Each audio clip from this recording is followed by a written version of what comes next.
ତାଙ୍କୁ ଆମେ ଅନୁଷ୍ଠାନ ତରଫରୁ କୃତଜ୍ଞତା ଜଣାଉଛୁ, ସ୍ୱାଗତ ଜଣାଉଛୁ।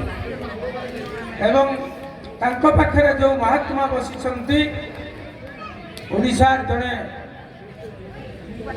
ଅତ୍ୟନ୍ତ ପରିଚିତ ନାମ, এই ମଞ୍ଚର ଦୀର୍ଘ 25 ବର୍ଷ ତଳୁ ମଧ୍ୟ 28 ବର୍ଷ ନା ହେଇଗଲା, 2024 ହେଲା 18 2 20 ହଁ ହେଇଗଲା 28 ବର୍ଷ, ଦୀର୍ଘ 28 ବର୍ଷ ତଳେ এই ମଞ୍ଚରେ ତାଙ୍କୁ ଆମେ ପାଇଥିଲେ।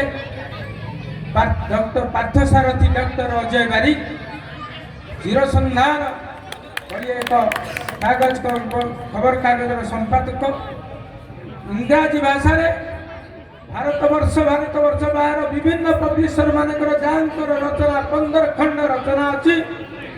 ଓଡ଼ିଆ ଭଞ୍ଜଙ୍କୁ ଅଭିମନ୍ୟୁକୁ ଭଲ ପାଉଥିବା ଜଣେ ଅନନ୍ୟ ପ୍ରତିଭା ଡକ୍ଟର ଅଜୟ ବାରିକ ମହୋଦୟ, Parthasarathi doctor Ajay Barik.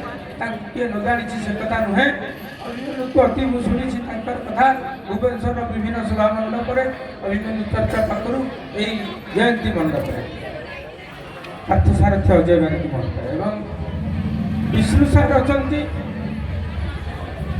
Principal, ex principal Gopabandhu Choudhury Mahavidyalaya. Bishnu sir ଏଥିବା କିଏ ନ ଜାଣେ ଏକ ଜଣାଶୁଣା ନାମ, ସେ ଯାହା ହେଉ ଆସିଥିଲେ, ଆମେ ତାଙ୍କ ପାଇଁ କୃତାର୍ଥ ହେଇଛୁ, ସେ ଆସି ମଞ୍ଚ ମଣ୍ଡନ କରିଛନ୍ତି। ବିହାରୀ ମିଶ୍ର, ଯାହା ହଉ ବିଷ୍ଣୁ ପ୍ରସାଦ ମିଶ୍ର ମହୋଦୟ ସେ ମଧ୍ୟ ଆସିଛନ୍ତି, ତାଙ୍କୁ ଆମେ କୃତଜ୍ଞତା ଜଣାଉଛୁ। ଏବଂ ତାଙ୍କ ପାଖରେ ଅଛନ୍ତି ଅଭିମନ୍ୟୁ ସାହିତ୍ୟ ପରିଷଦର ଉପସଭାପତି ତଥା ସାମନ୍ତ ସିଂହା ସରକାରୀ ବିଦ୍ୟାଳୟର ପ୍ରଧାନ ଶିକ୍ଷୟିତ୍ରୀ ବିଶ୍ୱବନ୍ଦିତା ଦାସ ମହୋଦୟ, ସେ ଜଣେ କବି ଲେଖିକା। ଆଜି ମଧ୍ୟ ତାଙ୍କର ଏକ ପତ୍ରିକା ଉନ୍ମୋଚନ ହେବାର କାର୍ଯ୍ୟକ୍ରମ ରହିଛି, ତାଙ୍କ ଦ୍ୱାରା ରଚିତ ନିଶବ୍ଦ ଝଙ୍କାର ନାମକ ଏକ ପତ୍ରିକା ଉନ୍ମୋଚନ